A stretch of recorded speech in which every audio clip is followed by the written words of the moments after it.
August 7th update below. This post was first published on August 6, 2022. Apple is expected to release an update to its iPad range in September or October, meaning an unveiling could take place less than a month from now, though this is the most likely date.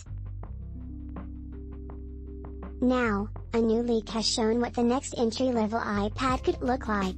Venkatesh Gorantia, in a report for mysmartprice, says that the site has received CAD renders of the upcoming tablet.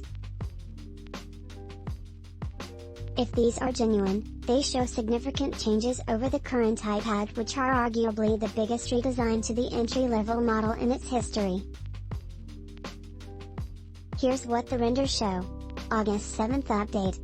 According to Mark Gurman in his latest Power On newsletter, the decision to delay iPadOS 16 was the right one. Gurman had first revealed that there would be a surprise delay to the software a few days ago, with details of exactly what that means. Now, he's gone on to explain more about this move, and says it makes a lot of sense. I'm really looking forward to Stage Manager in iPadOS 16, but I agree with Gurman. After all, the iPhone and iPad are different products and, since 2019, have had their own distinct operating software. Even so, this will be the very first time that a new iOS and iPadOS are released at separate times. As Gurman points out, Apple often releases its October, the last year's entry-level iPad, and the latest iPad mini popped up earlier than expected in September 2021. Assuming that this year the predicted iPad and iPad Pro receive an October unveiling, then holding iPadOS 16 until then may not matter so much. Intriguingly, Gurman posits the idea that this change may not be a one-off. He says, this year, and perhaps in future years, Apple plans to shake up that approach.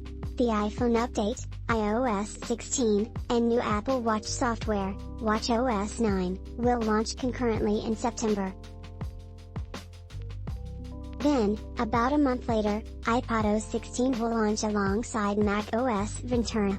There's another reason this logic makes sense: that new feature I mentioned above, Stage Manager, isn't just for some models of iPad but for the Mac as well.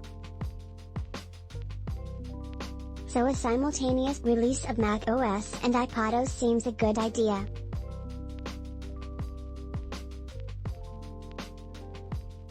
Of course, distinct though they are, there are many ways the iPhone and iPad overlap, so delaying new features common to both, such as unsend and edit after sending from messages and mail, could be confusing. Although what seems to be the primary reason for the delay, a need for more time for Stage Manager, only affects the iPad Pro and iPad Air, a later release will affect all iPad users, including those of the new entry-level iPad described below. If we can be sure of anything, then, it's that this indicates the new iPad hardware will not be released until October this year, not September as it was last year.